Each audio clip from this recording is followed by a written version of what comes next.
My week of vacation had finally arrived, and so I kissed the family goodbye and headed out on my journey to discover some Florida pinball. Only 75 miles until pinball helps all my stress finally start to subside. In the meantime, I'll put on some tunes and have a nice, relaxing drive.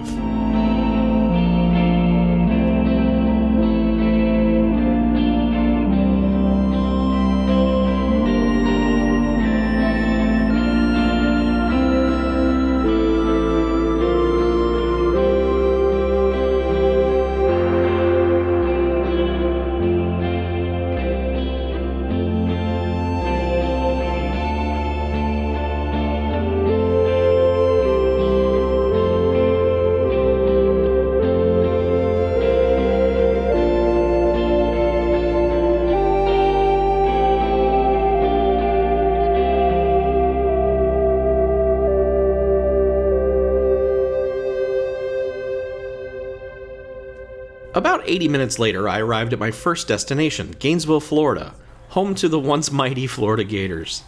Oh, whatever, come at me, you'll be back, it's fine. Anyway, I'm here way early since the first arcade doesn't open until 4 p.m., so let's explore the town. While I wait for my first pinball establishment to open for business, I eagerly checked out the local 2nd & Charles. For those unfamiliar, 2nd & Charles is a decently sized national chain that specializes in used media and some new stuff too. Books, movies, comics, collectibles, and so on. We have one where I live, but I feel as though I've exhausted its content as they just don't rotate through their stock. I'm looking forward to checking this one out though, since it's in a college town, and hopefully that means a different mix of stuff from all across the country that poor college students had to sell for ramen.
While I'll browse through a lot of stuff in these kinds of places, mainly I'm looking for harder to find action and martial arts movies on DVD that never got the HD treatment and probably won't. I used to do this for horror stuff, but I think I ended up with all the titles you could possibly find. Some of you even ended up with some of those titles. Picked up a couple of cool things inside, but I'm gonna wait for a future episode to show them off. And that's what we in the business call a tease. Now I know over the course of this series that it's going to seem like I'm just going to place after place and buying whatever, but I have drastically cut back on my collectible purchasing in recent months. I realized that I was just buying stuff sometimes to buy stuff, and so I decided to focus on a specific goal. It turned out that I was already fairly close to having a full set of Xbox 360 retail releases, and that's what I decided to focus on when I go out hunting. It's a good time for it because 360 games are both in plentiful supplies and are still affordably priced used. Most places. 2nd & Charles had a good selection of games and I picked some up there, but I still have time so I might as well check out this local place, Stomping Grounds Game Center. Yeah, it's the usual assortment of stuff inside from Atari to now. Nice personable dudes at the counter. We talked for a bit while they pulled the 10 or 12 360 games I was able to cross off the list. I bet you can't wait to see which bangers I was able to get. Well, wait. Still a few more minutes to kill, so I might as well go ahead and check into my hotel room for the evening. Let me go through the normal hotel room routine here, crank the thermostat down as low as it'll go, check 4 forensic files on the hotel TV, get rid of these dumb things for a little bit. Yeah, vacation. Okay, I realize this has been an awful lot of non-pinball related content in a series about pinball. They were closed. But 4 o'clock has finally arrived, time to play games all night. Let's go check out bragging rights.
$25 will get you open to close admission at Bragging Rights. It's one of the more expensive pinball destinations on my trip, but I don't think that's a bad value, especially on Fridays and Saturdays when they're open even longer. Today that $25 gets me 7 hours of pinball, and I'm absolutely good with that. Coming on a Thursday might actually be preferable though, since I basically had the run of the place as there were barely any other patrons around, except right when they opened when an entire UF ladies sports team was here for some sort of bonding session, which I'll absolutely allow. If you can have an entire arcade to yourself and a bunch of beach volleyballers, I think you're having a good day. I don't know if they were beach volleyballers, I'm just saying. After a few hours I took a break, and right across the street is an insanely good chicken sandwich shop called Germain's. Here's what I had. It was amazing. Check them out if you're ever in the area. Back at Bragging Rights now, and surprisingly, I didn't encounter a single issue with any pinball machine in the joint. All were powered up and functioning normally, except for the Tales from the Crypt machine, which had some special instructions to follow, but I'm not counting that one because the Crypt Keeper can go to hell. Many of the older machines have been upgraded with newer lighting, too. It's a solid collection of machines from all eras of pinball, from the 1960s to the very latest machine, which is, set in the 1960s. Now, if you're coming to play arcade games, you might have a different experience. Numerous machines were powered off, and others were, well, jacked up.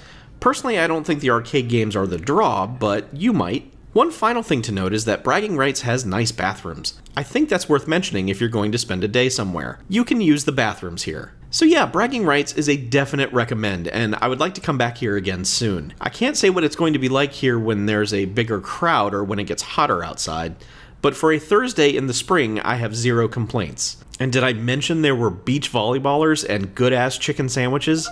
Well, that was a very long first day of driving and pinballing. It was good, but long. Now, to get a few hours sleep before heading south to the next destination. Just a few hours of blissful rest. Just finally close my eyes for some